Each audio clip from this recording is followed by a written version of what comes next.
দেশীয় আইএসপি বাঁচিয়ে রাখি, দেশের টাকা দেশে রাখি। আইএসপি বাঁচাও, কর্মসংস্থান বাড়াও, বাংলাদেশের বিনিয়োগের সুরক্ষা চাই। এমন সব প্ল্যাকার্ড নিয়ে বিভিন্ন স্লোগানে নিজেদের দাবির বিষয়ে তুলে ধরেন দেশের প্রান্তিক ইন্টারনেট সেবাদানকারী আইএসপি ব্যবসায়ীরা। বৃহস্পতিবার দুপুরে রাজধানীর আগারগাঁওয়ে অবস্থিত বিটিআরসি ভবনের সামনে অনুষ্ঠিত এ মানববন্ধনে বিটিআরসির নতুন পলিসির সমালোচনা করেন তারা। বলেন, বিটিআরসি লাইসেন্স পরিবর্তনের নামে শতভাগ দেশীয় ও পরিণত একটি ইন্ডাস্ট্রিকে ধ্বংসের পায়তারা করছে। বিটিআরসি বর্তমানে গাইডলাইন পরিবর্তনের নামে আমাদের থানাভিত্তিক আইএসপিদের লাইসেন্স বাতিল করে এই টেলকো ব্যবসায়ীদের, আমাদের ইন্টারনেট ব্যবসায়ী তাদের হাতে তুলে দেওয়ার পায়তারা করতেছে। আমাদের ব্যবসায় কোনো লক্ষ লক্ষ টাকা আমরা ইনভেস্ট করতেছি। আমরা গ্রামের প্রত্যন্ত অঞ্চলে ইন্টারনেট কানেক্টিভিটি দিতেছি অত্যন্ত স্বল্প খরচে। আমরা সেটা খরচ বাড়ানোর জন্য, দেশের সম্পদকে দেশে বাইরে নেওয়ার জন্য বড় কোম্পানির কাছে আমাদের ব্যবসাকে তাদের হাতে তুলে দেওয়ার জন্য বর্তমান বিটিআরসি তাদের গাইডলাইন পরিবর্তন করতে চাচ্ছে। যে যদি এটা মনোপলি হয়ে যায়, এই একচেটিয়া কারো হাতে চলে যায়, সেক্ষেত্রে এখন যে আমরা 500 টাকা ইন্টারনেট দিচ্ছি সেটা হয়তো আমরা পাবো না। সেটা আমাদের গ্রাম পর্যায়ে 1000 টাকা অথবা 1500-2000 টাকা নিতে হতে পারে।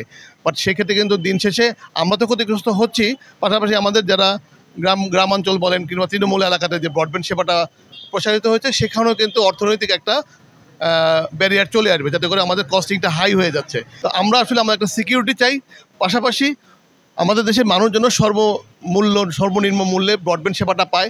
এই যে কোলাবোরেশনটা, এই ক্ষেত্রে যেন বিটিআরসি কিংবা ঊর্ধ্বতন কর্তৃপক্ষ আমাদের সাথে একটা কোলাবোরেশন করে ওইখানে আমাদের পার্টিসিপেশন নিশ্চিত করে আমাদের বিনিয়োগ নিরাপদ করে যেন একটা ব্যবস্থা নেয়। বিটিআরসির নতুন পলিসিতে থানা আইএসপি লাইসেন্স বাদ দেওয়ার সিদ্ধান্তকে আত্মঘাতী বলে মনে করছে তারা।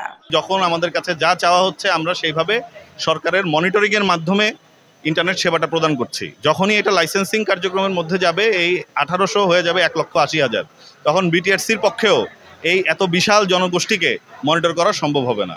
সো এটা একটি আত্মঘাতী সিদ্ধান্ত বিটিআরসির জন্য, এবং অবশ্যই এই ধরনের পলিসি বাস্তবায়নের আগে আমাদের প্রান্তিক পর্যায়ে যে ব্যবসায়ীরা আছি আমাদের উপস্থিতি নিশ্চিত করতে হবে। এটাই আমাদের একমাত্র চাওয়া। তারা কি আমাদেরকে কথা বলার সুযোগ দিচ্ছে কিনা, বা তাদের যে পরবর্তী যে পরিকল্পনাগুলো আমাদেরকে সাথে নিয়ে করতেছে কিনা, এটা আমরা দেখব। যতক্ষণ পর্যন্ত আমাদের আলোচনার পথ খোলা রয়েছে আমরা অপেক্ষা করব। এবং যদি এমন হয় যে না, আমাদের সাথে কোনো আলোচনা ছাড়া যদি কোনো লাইসেন্সের নীতিমালা পরিবর্তন হয়, এটা আমরা মেনে নেব না। কারণ আমাদের সারা বাংলাদেশের আমাদের এটার সাথে 10 লক্ষ কর্মসংস্থান রয়েছে, যার সাথে 1/2 কোটি পরিবার জড়িত। সো আমাদের চাওয়া যে আমরা আমাদের জীবনের সর্বোচ্চ দিয়ে আমাদের এই ব্যবসাটাকে, এই সার্ভিসটাকে আমরা তৈরি করেছি, এটা যেন কোনোভাবে ভেঙে না যায়। সুলভ মূল্যে প্রত্যন্ত অঞ্চলে ইন্টারনেট সেবা নিশ্চিতে এই সিদ্ধান্ত থেকে বিটিআরসিকে সরে আসার আহ্বান জানান প্রান্তিক ইন্টারনেট ব্যবসায়ীরা। নাজনীন লাকি, সারাবাংলা.net, ঢাকা।